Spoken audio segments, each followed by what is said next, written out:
This evening, we begin with the security matters, where the United States has resumed intelligence and surveillance operations over Nigeria's Sambisa Forest following recent airstrikes targeting ISIS-linked militants in Sokoto State. A flight tracking data on Saturday showed a U.S.-operated aircraft conducting reconnaissance missions over Borno State, a known stronghold of insurgent groups. The aircraft, identified as a modified Gulfstream V, commonly used for intelligence, surveillance, and fact-finding. In the last week of December 2025, it looks like the U.S.'s only target has become Nigeria. After the recent airstrikes, something was seen far above the dense trees of Sambisa Forest, a region long known as a stronghold for militants. It was an American aircraft that started flying in slow, repeated circles. It wasn't dropping bombs. It wasn't transporting troops. It was watching. It is clear the United States resumed surveillance flights over Sambisa Forest, restarting a mission designed to track fighters linked to the Islamic State group. To many, it looks like just another military move. But in reality, it signals a deeper phase of an expanding counter-insurgent campaign, one that's shifting from explosions on the ground to eyes in the sky, hunting for what comes next. Should we expect another attack? Let's find out.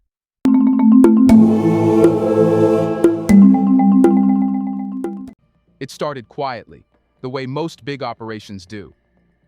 On the morning of December 27, 2025, flight tracking websites picked up an unusual signal over northeast Nigeria. A jet had entered Nigerian airspace from the west and wasn't heading to any airport. Instead, it slowed down over Borno State and began drawing wide, looping circles above a stretch of land most people never want to think about, Sambisa Forest. At first glance, it looked like a glitch. Planes don't usually fly like that unless something is wrong. But this wasn't a distressed aircraft. It kept circling, smooth, controlled, deliberate, hour after hour. To anyone familiar with aerial patterns, it was obvious. This plane wasn't traveling. It was hunting. As more eyes turned to the trackers, details became clearer. The aircraft was a Gulfstream 5, a jet that, in civilian life, carries billionaires and diplomats. But this one wasn't heading to Lagos or Abuja. It was loitering above one of the most dangerous militant zones in West Africa. By midday, Nigerian media began confirming what analysts already suspected. The United States had resumed intelligence, surveillance, and reconnaissance flights over Sambisa Forest. The mission had been active for weeks, paused briefly, and now it was back. That pause mattered. For a full day before this flight appeared, Sambisa's sky had gone silent. No visible ISR tracks, nothing. Then suddenly, right after Christmas, the plane returned. The timing felt intentional. People who follow conflict zones knew something else had just happened. Airstrikes in Sokoto State, hundreds of kilometers away, where US-backed forces hit ISIS-linked camps. And as soon as those strikes ended, the watcher returned to Sambisa. On the ground, nothing looked different. The forest still stood. Villages still woke up to dust and heat, but above them, something had changed. The sky was no longer empty. This wasn't a one-off flight either. In the hours that followed, trackers saw the same jet repeating its patterns, entering from the west, circling Sambisa, then heading back out. And when the next day came, it did it again, and again, almost daily. The routes were consistent. The timing was consistent. The behavior was consistent. This wasn't curiosity. It was routine surveillance. To the average person, a plane in the sky means little. But in places like Sambisa, it means everything. It means someone, somewhere, is trying to turn a forest into a map. To trace invisible lines between camps, paths, radios, and people who don't want to be found. And suddenly, the story wasn't just about airstrikes anymore. It was about what happens after the bombs fall. Because when a plane keeps coming back to the same forest, day after day, it's not asking if something is there. It's asking who is there. So the question now is, what is hidden inside Sambisa Forest that makes the United States keep its eyes fixed on this place? Because hidden inside Sambisa Forest is ISWAP. That's the answer.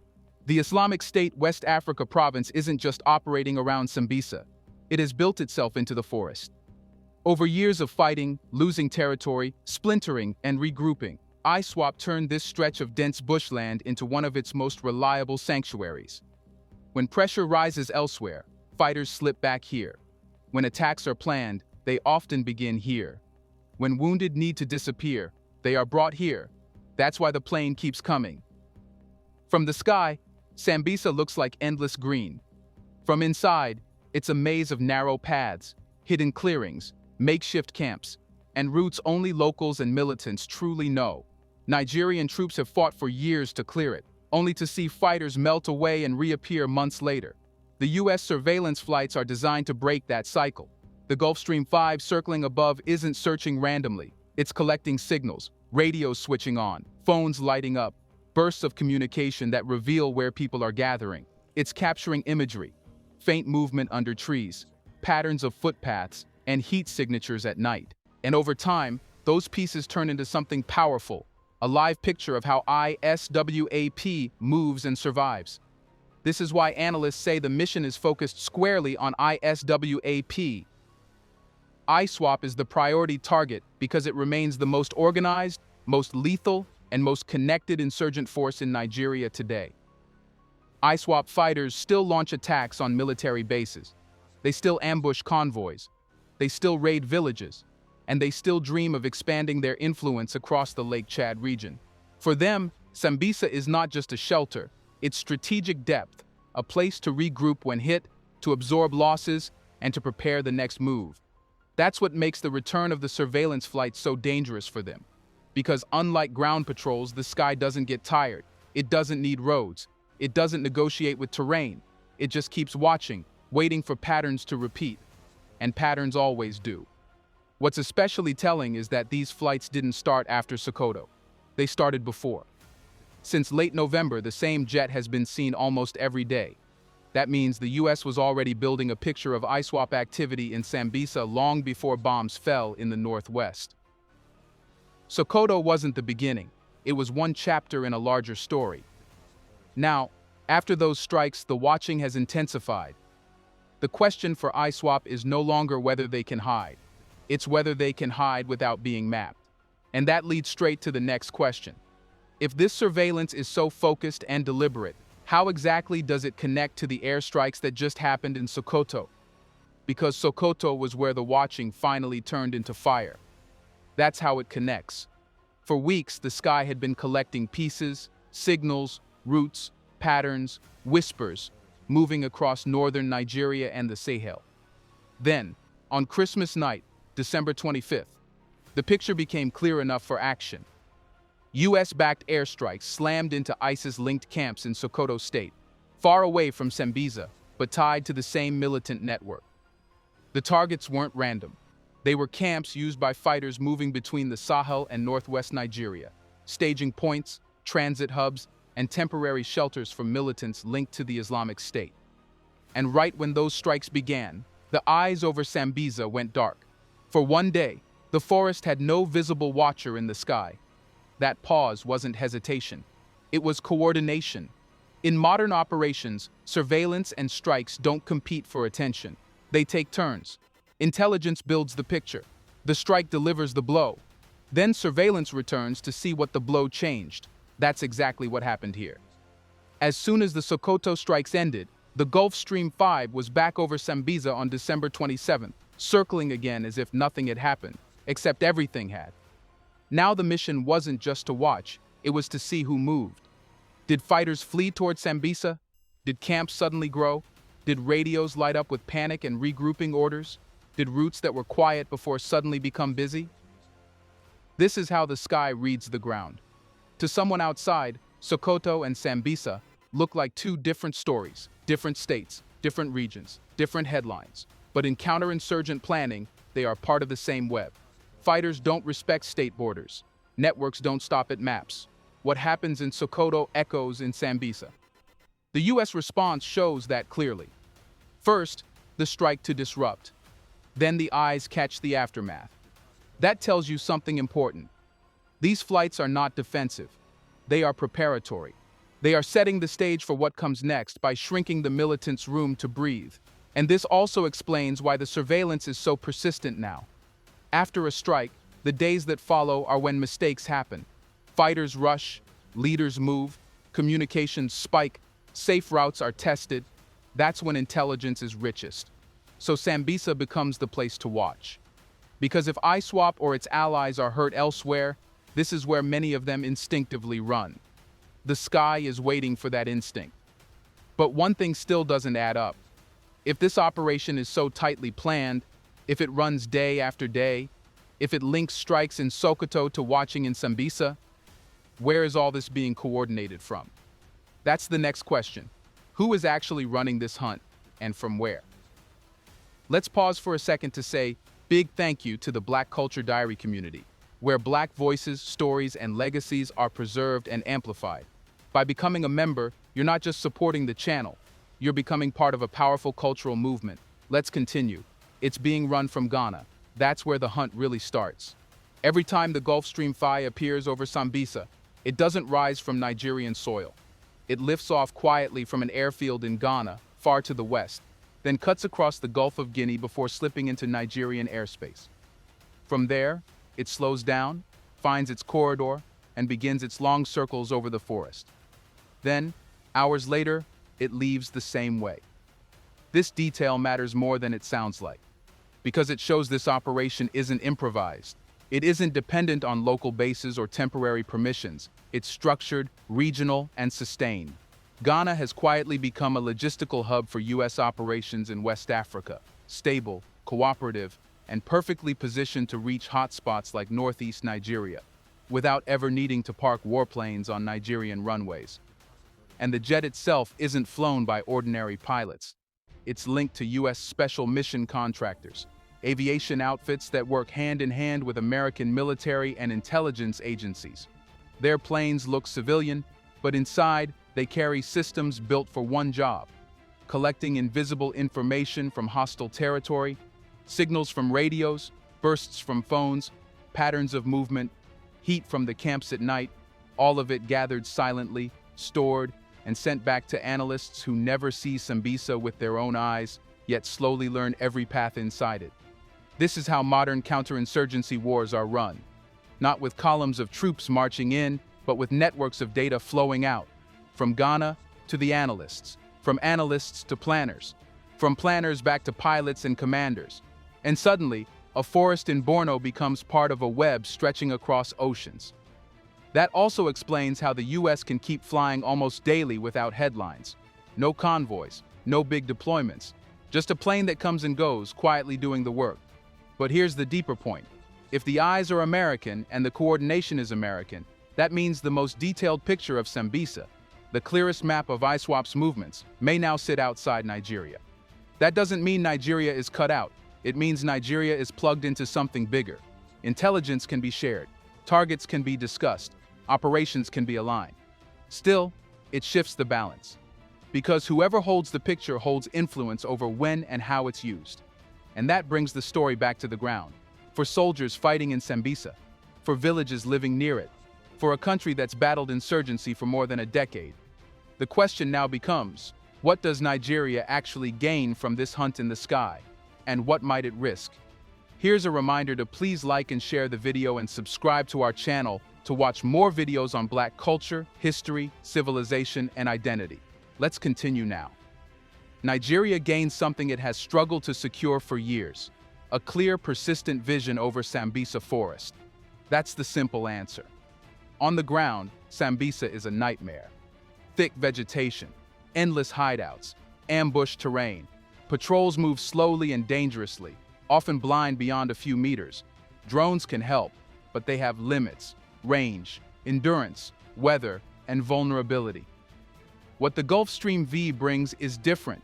It can stay up for hours. It can sweep wide areas in one mission. It can listen while it watches. And it can do it day after day without putting a single soldier at risk. For Nigerian forces, that means access to intelligence that can change how operations are planned. Instead of guessing where camps might be, they can know where radios light up. Instead of reacting after attacks, they can see routes forming. Instead of walking into ambushes, they can avoid them. In theory, this kind of ISR turns a chaotic forest into something closer to a mapped battle space. And after the Sokoto strikes, that matters even more. If militants scatter and regroup, Sambisa is where many of them head. Catching that movement early could mean the difference between a short chase and years of renewed fighting. There's also a psychological side. For ISWAP fighters, knowing that a foreign jet is circling overhead every day changes behavior. Camps can't grow too big. Movements have to be quieter. Radios go silent more often. Leaders become paranoid. That pressure alone can disrupt planning, slow recruitment, and force mistakes. But there's another side to this. Because while Nigeria gains vision, it also becomes more dependent. The most advanced sensors aren't Nigerian. The planes aren't Nigerian. The analysts interpreting the raw data may not be Nigerian. That means Nigeria is relying on a partner to see its hardest battlefield. As long as interests align, that's powerful. But it also means strategic choices. When to strike, when to wait, where to focus, can be influenced by whoever controls the flow of intelligence. For a country fighting to assert full control over its security, that's not a small thing. Still, in the short term, the priority is survival. Villages want fewer raids. Soldiers want fewer ambushes. Roads want fewer bombs. If eyes in the sky help deliver that, many will accept the trade-off. So Nigeria stands at a crossroads. This surveillance could become the tool that finally breaks ISWAP's grip on Sambisa. Or it could become just another layer in a long war where control is shared and outcomes remain uncertain. Which brings us to the final question. After all this watching, what is this hunt really building toward? It's building toward the next blow. That's what all this watching is for. Surveillance at this level is never the end of a story. It's the quiet middle, the phase where patterns are confirmed, mistakes are waited for, and targets are selected. The Sokoto strike showed the United States and its partners are willing to move when the picture is clear. The return to Sambisa shows they're now sharpening that picture again. Every slow circle of the Gulf Stream vibe is another layer added to the map of the forest. Every intercepted signal is another thread pulled from ISWAP's web. Every day of routine flight is another chance to catch fighters when they feel safe. This is how pressure builds without headlines. For ISWAP, it means the forest is no longer just a cover. It's becoming a trap. Routes that once felt invisible may already be marked. Camps that seem hidden may already be logged. Leaders who think they're silent may already be heard. They won't know when the watching turns into action. That uncertainty is the weapon. For Nigeria, this phase carries both hope and danger. Hope that after years of fighting, Sambisa might finally stop being a place where militants vanish and start being a place where they are found. Hope that intelligence-driven operations could reduce the cycles of clearing and losing the forest again and again. But the danger is real too. Surveillance creates expectations. If nothing follows, if no raids, no arrests, no strikes come, then watching becomes just another layer of noise in a war people are tired of. And if actions do come, they will test everything. Coordination between partners, protection of civilians, and Nigeria's ability to turn foreign intelligence into local control. What's clear is this: the US hasn't returned to Sambisa to observe history. It has returned to shape what happens next. The forest that once swallowed fighters into silence is now being peeled open from the sky, piece by piece, signal by signal, day by day. This story began with bombs falling in Sokoto. It continued with eyes returning to Sambisa, and now it stands at the edge of whatever comes after watching.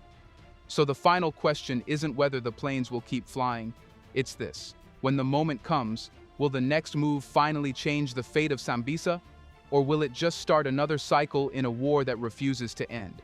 Let us know in the comments section, what do you think about it? Do you want to watch more videos like this one? If so, subscribe to our channel and press the bell icon next to it. We have decided to bring videos on something nobody talks about: the Black culture, civilization, history, and evidence about how glorious Blacks have been. Thanks for watching, and until the next video, stay tuned.